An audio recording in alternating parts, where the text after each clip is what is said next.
नमस्कार आदाब, मैं शरी आसिर। स्वागत है आप सभी का सियासत टीवी के साउथ इंडिया एक्सप्रेस में। अब देखते हैं मुख्य समाचार।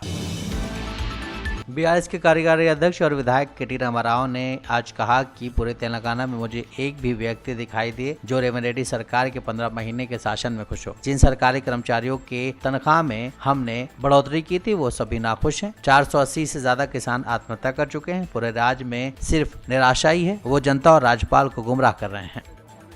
15 महीने की रेवंत रेड्डी की गवर्नमेंट में आज मुझे एक आदमी दिखाई है पूरे तेलंगाना में जो खुश है।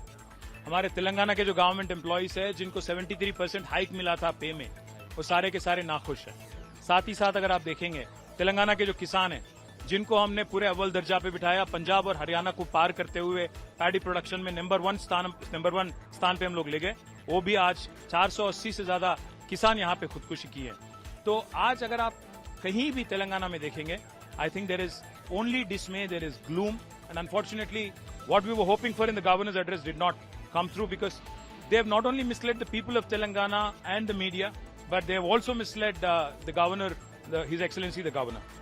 भैया आज पूरे के पूरे तेलंगाना के जितने छोटे छोटे कॉन्ट्रैक्टर है वो जाके हड़ताल कर रहे हैं तेलंगाना के डिप्टी चीफ मिनिस्टर के चैम्बर के सामने, फाइनेंस मिनिस्टर के चैम्बर के सामने। शायद ही पूरे हिंदुस्तान में इससे पहले कभी नहीं हुआ है कि पूरे के पूरे 200 कॉन्ट्रैक्टर जाके चीफ मिनिस्टर के कमरे के पास, डिप्टी चीफ मिनिस्टर के कमरे के सामने हड़ताल कर रहे हैं कि भाई तुम लोग 20% कमीशन क्यों ले रहे हो।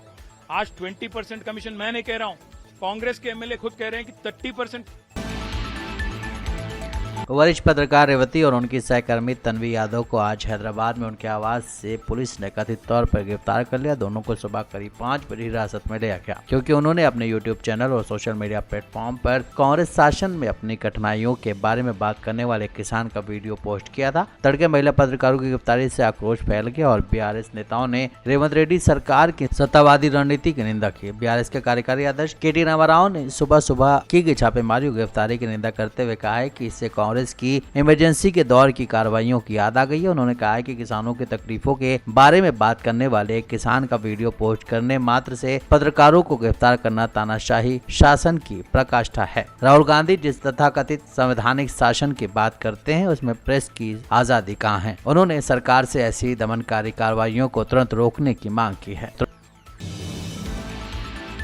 बीआरएस अध्यक्ष और विपक्ष के नेता के चंद्रशेखर राव आज से शुरू हो रहे बजट सत्र से पहले आज विधानसभा पहुंचे। चंद्रशेखर राव जो काफी लंबे समय के बाद विधानसभा सत्र में भाग ले रहे हैं, विधानसभा पहुंचे और उनका इंतजार कर रहे पार्टी विधायकों ने उनका गर्मजोशी से स्वागत किया। इसके बाद उन्होंने सत्र के लिए रवाना होने से पहले अपने कैबिन में विधायकों के साथ बैठक की। चंद्रशेखर राव ने मंगलवार को पार्टी विधायकों को निर्देश दिया था कि वो कांग्रेस सरकार पर बिना रोक टोक हमला करें और उसे 6 गारंटियों सहित अधूरे चुनावी वादों के लिए जवाबदेह ठहराएं। तेलंगाना भवन में आयोजित बीआरएस विधायक दल की 3 घंटे की मैराथन बैठक में बोलते हुए उन्होंने कहा था कि कांग्रेस को अपने काम को सही करने के लिए 15 महीने का समय दिया गया है। उन्होंने बताया कि किस तरह जनता के सभी वर्गों में असंतोष बढ़ रहा है। उन्होंने विधायकों से राज्य भर में बिगड़ती स्थितियों पर सत्तारूढ़ पार्टी से सवाल करने को कहा था।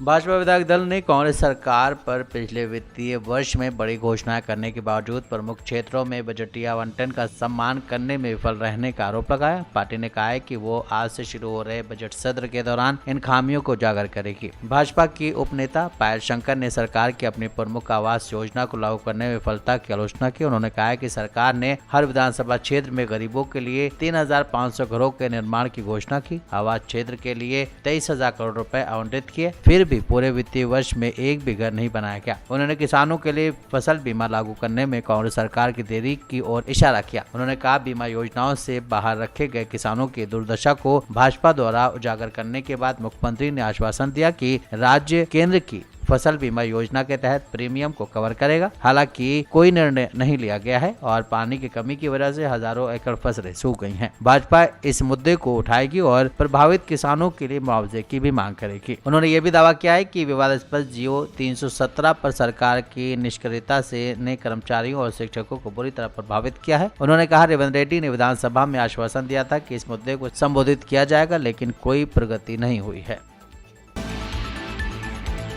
तेलंगाना बजट सत्र की शुरुआत आज हंगामे के साथ हुई, जब बीआरएस विधायकों ने राज्यपाल जिष्णुदेव वर्मा के राज्य विधानमंडल के संयुक्त सत्र को संबोधित करने वाले भाषण को बार बार बाधित किया। उन्होंने कांग्रेस सरकार पर भ्रामक दावों और शासन की विफलताओं का आरोप लगाया। राज्यपाल ने अपने भाषण में फसल लोन माफी और रायतू भरोसा को लागू करने का श्रेय कांग्रेस को दिया, जिस पर विपक्षी बेंचों ने कड़ी आपत्ति जताई और कहा कि सरकार उन्हें पूरी तरह और पारदर्शी तरीके से लागू करने में विफल रही है। विपक्ष ने कांग्रेस पर आरोप लगाया कि वो चंद्रशेखर राव के कार्यकाल में स्थापित रायतू वेदिकाओं का गलत श्रेय ले रही है। इसी तरह का विरोध तब भी हुआ जब सरकार ने किसानों के लिए 500 रुपए का बोनस लागू करने का वादा किया। तनाव तब और बढ़ गया जब राज्यपाल ने तेलंगाना के जल अधिकारों की रक्षा के लिए कांग्रेस की प्रशंसा की। बीआरएस विधायकों ने इस दावे की निंदा की और कहा कि सरकार निष्क्रिय है क्योंकि परियोजनाएं सूख रही है और आंध्र प्रदेश बिना रोक टोक पानी का बहाव जारी रखे हुए है। हॉस्टल में मौतों के मुद्दे पर भी तीखी आलोचना हुई। केटी रामाराव और अन्य बीआरएस नेताओं ने छात्रों के प्रति सरकार की उदासीनता की निंदा की और मांग की है कि भाषण में सरकारी हॉस्टल में छात्रों की मौतों की गंभीर वास्तविकता को दर्शाया जाए।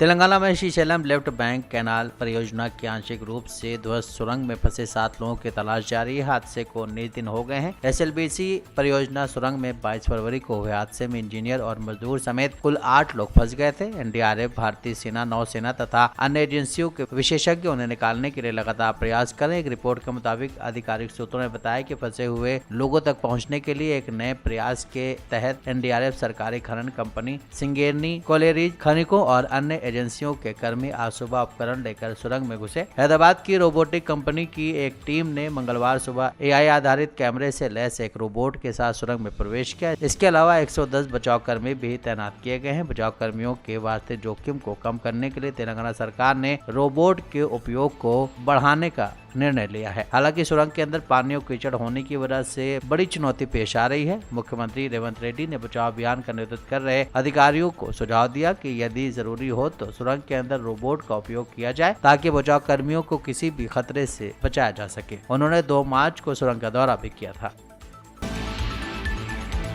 परंचेरुगुडेम से दल बदलू बीआरएस विधायक महिपाल रेड्डी ने आज तेलंगाना विधानसभा में बीआरएस प्रमुख और विपक्ष के नेता के चंद्रशेखर राव से मुलाकात की, जिससे संभावित राजनीतिक पुनर्गठन की अटकलें तेज हो गई हैं। महिपाल रेड्डी जो पिछले साल कांग्रेस में शामिल हो गए थे, उन्होंने एक पारिवारिक शादी में आमंत्रित करने के लिए राज्य विधानसभा में अपने कैबिन में के चंद्रशेखर राव से मुलाकात की, जबकि के चंद्रशेखर राव ने अच्छे ढंग से उन्हें जवाब दिया और उन्होंने उनका भी हाल चाल जाना। बैठक ने सत्तारूढ़ कांग्रेस के खिलाफ जनता के बीच बढ़ते असंतोष के बीच महिपाल रेड्डी की बीआरएस में वापसी की योजना की चर्चा को हवा दे दी है। कथित तौर पर कांग्रेस सरकार द्वारा निर्वाचन क्षेत्र के विकास के उनके अनुरोधों को पूरा करने में विफल रहने के बाद पटनचेरू विधायक की कांग्रेस नेताओं के साथ तनातनी चल रही है और वो नियमित तौर पर खुद को दूर रख रहे हैं। हालांकि उन्होंने कहा है कि वो सिर्फ अपने परिवार की एक शादी में इनवाइट करने के लिए चंद्रशेखर राव से मिले थे। औरंगजेब पर की गई टिप्पणी के मामले में महाराष्ट्र समाजवादी पार्टी अध्यक्ष और विधायक अबू आसिम आजमी आज जांच अधिकारी के सामने पेश हुए। आजमी पुलिस स्टेशन में जांच अधिकारी के सामने उपस्थित हुए। पुलिस स्टेशन में पेश होने से पहले आजमी ने कहा कि कोर्ट की तरफ से जमानत मिल चुकी है, अब स्टेशन में पेश होने जा रहा हूं। अबू आसिम आजमी ने कहा कि मैं मरीन ड्राइव पुलिस स्टेशन जा रहा हूं। अदालत ने मुझे पुलिस स्टेशन जाकर 3 दिनों तक पुलिस के सामने साइन करने के लिए कहा था। यहाँ पर केस दर्ज कराया गया है और जाँच में सहयोग करें। उन्होंने कहा है कि कोर्ट ने खुद पुलिस से पूछा कि आपने स्टेटमेंट लिया या फिर उनको पढ़ा। इस पर पुलिस ने नहीं जवाब दिया, जिसके बाद कोर्ट ने कहा कि ऐसे कैसे आपने एफआईआर दर्ज कर ली। आजमी ने कहा कि ये फालतू में मामला दर्ज किया गया है।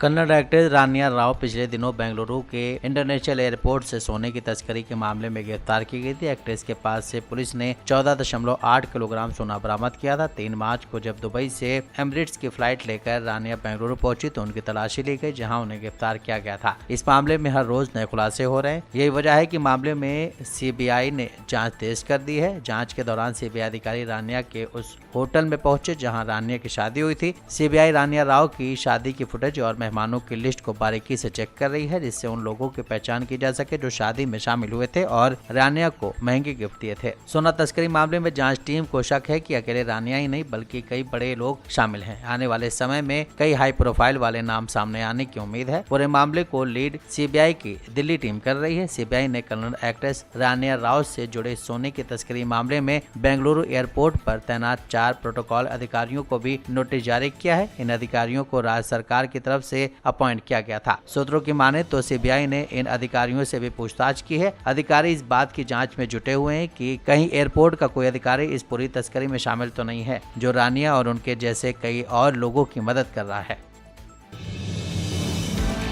डीएमके सांसद शिवा ने आज कहा कि उनकी पार्टी हिंदी के खिलाफ नहीं है, लेकिन 2 भाषा नीति पर उनका रुख मजबूत है। उन्होंने कहा कि हम बहुत स्पष्ट हैं, लेकिन वो ये धारणा देना चाहते हैं कि हम हिंदी के खिलाफ हैं। केंद्र सरकार अपनी सुविधा के मुताबिक कोई फॉर्मूला नहीं बना सकती और इसे राज्यों पर नहीं थोप सकती है। हम अपने रुख पर बहुत दृढ़ हैं कि हम केवल 2 भाषा फॉर्मूला तमिल और अंग्रेजी का पालन करते हैं। अगर कोई तीसरी भाषा सीखना चाहता है तो वो अपनी पसंद की कोई भी भाषा सीखने के लिए आजाद है। साउथ इंडिया एक्सप्रेस यहीं समाप्त होता है। मुझे दें इजाजत। बाकी खबरों के लिए आप बने रहें सियासत टीवी के साथ।